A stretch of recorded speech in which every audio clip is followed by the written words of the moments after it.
ತಾಲೂಕನ್ನು ತಕ್ಷಣ ಬರಪೀಡಿತ ಪ್ರದೇಶವೆಂದು ಘೋಷಿಸುವಂತೆ ಆಗ್ರಹಿಸಿ ರೈತ ಸಂಘಟನೆಗಳು ಬೃಹತ್ ಪ್ರತಿಭಟನೆ ನಡೆಸಿವೆ. ಸಮರ್ಪಕ ಮಳೆಯ ಕೊರತೆಯಿಂದ ಬೆಳೆಗಳು ಒಣಗಿ ರೈತರು ಸಂಕಷ್ಟಕ್ಕೆ ಸಿಲುಕಿದ್ದು ಸರ್ಕಾರ ಕೂಡಲೇ ಪರಿಹಾರ ಕ್ರಮ ಕೈಗೊಳ್ಳಬೇಕೆಂದು ಒತ್ತಾಯಿಸಿದ್ದಾರೆ. ವಿಜಯಪುರ ಜಿಲ್ಲೆ ಇಂಡಿ ತಾಲೂಕಿನ ಹಳೆ ತಹಸೀಲ್ದಾರ್ ಕಚೇರಿಯಿಂದ ಆರಂಭವಾದ ಪ್ರತಿಭಟನಾ ಮೆರವಣಿಗೆ ಬಸವೇಶ್ವರ ವೃತ್ತದ ಮೂಲಕ ಮಿನಿ ವಿಧಾನಸೌಧದವರೆಗೆ ನಡೆಯಿತು. ಇಂಡಿ ತಾಲೂಕು ಪ್ರಾಂತ ರೈತ ಸಂಘ ಹಾಗೂ ಹಸಿರು ಸೇನೆ ಸಂಘಟನೆಗಳ ನೇತೃತ್ವದಲ್ಲಿ ಪ್ರತಿಭಟನೆ ನಡೆಯಿತು. ಪ್ರತಿಭಟನಾಕಾರರು ತಹಸೀಲ್ದಾರ್ ಅವರಿಗೆ ಮನವಿ ಸಲ್ಲಿಸಿ ಇಂಡಿ ತಾಲೂಕನ್ನು ತಕ್ಷಣ ಬರಪೀಡಿತ ಪ್ರದೇಶವೆಂದು ಘೋಷಿಸಿ ರೈತರಿಗೆ ಪರಿಹಾರ ನೀಡುವಂತೆ ಒತ್ತಾಯಿಸಿದ್ದಾರೆ. ಈ ವೇಳೆ ಮಾತನಾಡಿದ JDS ಮುಖಂಡ BD ಪಾಟೀಲ್, ಭೀಕರ ಬರಗಾಲದಿಂದ ರೈತರು ಸಂಕಷ್ಟದಲ್ಲಿದ್ದು ಸರ್ಕಾರ ರೈತರ ಸಮಸ್ಯೆಗಳಿಗೆ ಸ್ಪಂದಿಸುತ್ತಿಲ್ಲ ಎಂದು ಆರೋಪಿಸಿದರು.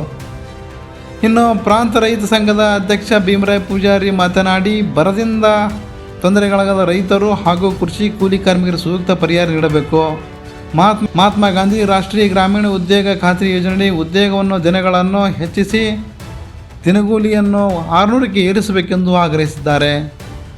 ಇನ್ನು ಹಸಿರು ಸೇನೆ ಅಧ್ಯಕ್ಷ ಮಾಳಪ್ಪ ಪೂಜಾರಿ ಮಾತನಾಡಿ, ಬರದಿಂದ ಬೆಳೆ ನಷ್ಟ ಅನುಭವಿಸಿದ ರೈತರಿಗೆ ಪ್ರತಿ ಎಕರೆಗೆ 25,000 ರೂಪಾಯಿ ಪರಿಹಾರ, ಜಾನುವಾರುಗಳಿಗೆ ಮೇವು ಬ್ಯಾಂಕ್ ಸ್ಥಾಪನೆ ಹಾಗೂ ಬಗರ್ ಹುಕುಂ ಸಾಗುವಳಿದಾರರಿಗೆ ಹಕ್ಕುಪತ್ರ ವಿತರಿಸುವಂತೆ ಒತ್ತಾಯಿಸಿದ್ದಾರೆ. ಒಟ್ಟಾರೆಯಾಗಿ ಬರಗಾಲದ ಹಿನ್ನೆಲೆಯಲ್ಲಿ ರೈತ ಸಂಘಟನೆಗಳು ಸರ್ಕಾರಕ್ಕೆ ಹಲವು ಬೇಡಿಕೆಗಳನ್ನು ಸಲ್ಲಿಸಿದ್ದು, ಸರ್ಕಾರ ಯಾವ ರೀತಿ ಕ್ರಮ ಕೈಗೊಳ್ಳಲಿದೆ ಎಂದು ಕಾದು ನೋಡಬೇಕಾಗಿದೆ.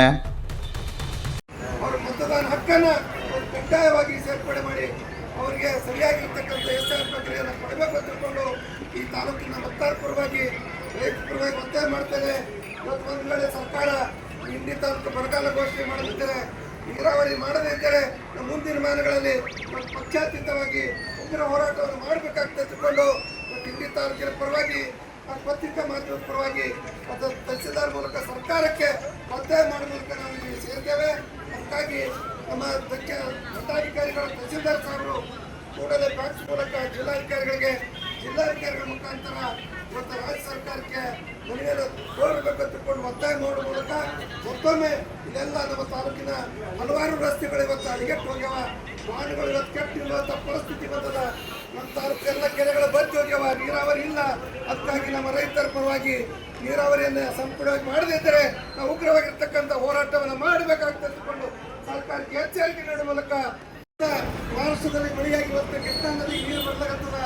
ಇವತ್ತೇನು ಆ ನೀರನ್ನು ಇವತ್ತು ಇವಾಗ ಕೃಷ್ಣಾ ಕಾಲುವೆಗೆ ನೀರನ್ನು ಬಿಡಬೇಕು ಮತ್ತು ಇನ್ನೊಂದು ಗುತ್ತಿ ಬಸವಣ್ಣ ಮೂಲಕ ಇವತ್ತು 15 ಕೆರೆಗಳನ್ನು ತುಂಬಬೇಕು ಮತ್ತು ನೀರಾವರಿ ಮಾಡಬೇಕು. ಮತ್ತು ಅದೇ ರೀತಿ ಉಜ್ಜಯಿನಿ ಇವತ್ತು ಡ್ಯಾಮ್ಗೆ ನೀರು ಬಂದದ. ಮಹಾರಾಷ್ಟ್ರದಲ್ಲಿ ಮಳೆಯಾಗಿ ಆ ಭೀಮಾ ನದಿಗೆ ನಮಗೆ ನೀರನ್ನು ಬಿಡಬೇಕು ಅಂತ ತಿಳ್ಕೊಂಡು ಇವತ್ತು ಅಷ್ಟೇ ಅಲ್ಲ, ಹಲವಾರು ಸಮಸ್ಯೆಗಳು ಇವತ್ತು ಬರಗಾಲ ಘೋಷಣೆ ಮಾಡಿ ಬರಗಾಲ ಕಾಮಗಾರಿಗಳನ್ನು ಪ್ರಾರಂಭಿಸಿ ಇವತ್ತೇನು ದಿನಗೂಲಿ ನೌಕರರಿಗೆ ಇವತ್ತು ಆ ಒಂದು ವೇತನವನ್ನು ಕೊಡಬೇಕು ಅಂತ ತಿಳ್ಕೊಂಡು ಹಲವಾರು ಸಮಸ್ಯೆಗಳು ಇಟ್ಕೊಂಡು ತಾವು ಹೋರಾಟವನ್ನು ಮಾಡಲಾಗುತ್ತದೆ. ಅದೇ ರೀತಿಯಾಗಿ ಇವತ್ತೇನು ನಮ್ಮ ರೈತರು ಸಾಲ ಮನ್ನಾ ಮಾಡಿದ್ರು, ಇವತ್ತು ಮುಂಗಾರಿ ಬೆಳೆ ಆಗ್ತಾ ತಿಳ್ಕೊಂಡು ಅಲ್ಲಿ ಸಾಲ ಮಾಡ್ಯಾರ, ಒಬ್ಬರ ಬೀಜಗಳನ್ನು ತಂದಾರ, ರಾಷ್ಟ್ರೀಕೃತ ಬ್ಯಾಂಕ್ಗಳ ಸಾಲ ಮಾಡ್ಯಾರ, ಇವತ್ತು ಖಾಸಗಿ ಬ್ಯಾಂಕ್ಗಳಲ್ಲಿ ಸಾಲ ಮಾಡ್ಯಾರ. ಆದರೆ ಇನ್ನೂವರೆಗೆ ಇವತ್ತು ಆ ರೈತರು ತುಂಬಕ್ಕೆ ಆಗ್ತಾ ಇಲ್ಲ. ಅದಕ್ಕಾಗಿ ರೈತರ ಸಂಪೂರ್ಣ ಸಾಲವನ್ನು ಮನ್ನಾ ಮಾಡಬೇಕು ಅಂತ ತಿಳ್ಕೊಂಡು ಇವತ್ತು ಒತ್ತಾಯ ಮಾಡೋ ಮೂಲಕ ಹಾಗೂ ದನಗಳು ಇವತ್ತೇನು ನೋವಿಂದ ಇವತ್ತೇನು ಎಲ್ಲ ಮುಂಗಾಡಿ ಬೆಳೆಸುತ್ತೆ ಕಾರಣದಿಂದ ಇನ್ನೂ ಕೂಡ ಎದ್ದಿಲ್ಲ. ಅಲ್ಲಿ ಗೋಶಾಲೆಗಳನ್ನು ತೆಗಿಬೇಕು, ಅಲ್ಲಿ ಗೋಶಾಲೆಗಳನ್ನು ತೆಗೆದು ನೀರಿನ ವ್ಯವಸ್ಥೆ, ಅಡಿಕೆ ವ್ಯವಸ್ಥೆಗಳನ್ನು ಮಾಡಬೇಕು, ನಮ್ಮ ದುಡಿಯುವಂಥ ಕಾರ್ಮಿಕರಿಗೆ ಉದ್ಯೋಗವನ್ನು ಕೊಡಬೇಕು ಅಂತ ತಿಳ್ಕೊಂಡು ಅಷ್ಟೇ ಅಲ್ಲ, ಇವತ್ತು ಹಲವಾರು ಸಮಸ್ಯೆಗಳನ್ನು ಇಟ್ಟುಕೊಂಡು ನಾವು ರಾಜ್ಯ ಸರ್ಕಾರದ ಮೇಲೆ ಒತ್ತಡವನ್ನು ತರಲಿಕ್ಕೆ ಮೊನ್ನೆ ಹೆಚ್ಚು ಅಧಿಕಾರಿಗಳಾಗಿರ್ತಕ್ಕಂಥ ತಹಸೀಲ್ದಾರ್ ಸಾಹೇಬರು ಬಂದಿದ್ದಾರೆ. ಅವ್ರ ಮುಖಾಂತರ ಇವತ್ತು ಜಿಲ್ಲಾಧಿಕಾರಿಗಳ ಮೂಲಕ ಮುಖ್ಯಮಂತ್ರಿಗಳಿಗೆ ಮನವಿಯನ್ನು ಸಲ್ಲಿಸಲಿಕ್ಕೆ ಇವತ್ತು ಬಂದಿದ್ದಾರೆ.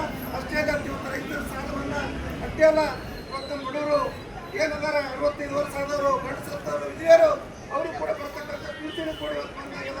ಇವತ್ತು ರೇಷನ್ ಕಾರ್ಡ್ಗಳು ಕೂಡ ಬಂದಾಗ್ಯಾವ. ಇವತ್ತೇನು ಸರ್ಕಾರ 2,000 ರೂಪಾಯಿ ಮೇಲೆ ಕೊಡ್ತಿತ್ತು, ಅದು ಕೂಡ ಇವತ್ತು ಆ ಯೋಜನೆ ಕೂಡ ಇವತ್ತು ಹಲವಾರು ಇವತ್ತು ಹೆಣ್ಣು ಮಕ್ಕಳಿಗೆ ಬರ್ತಾ ಇಲ್ಲ. ಅದನ್ನು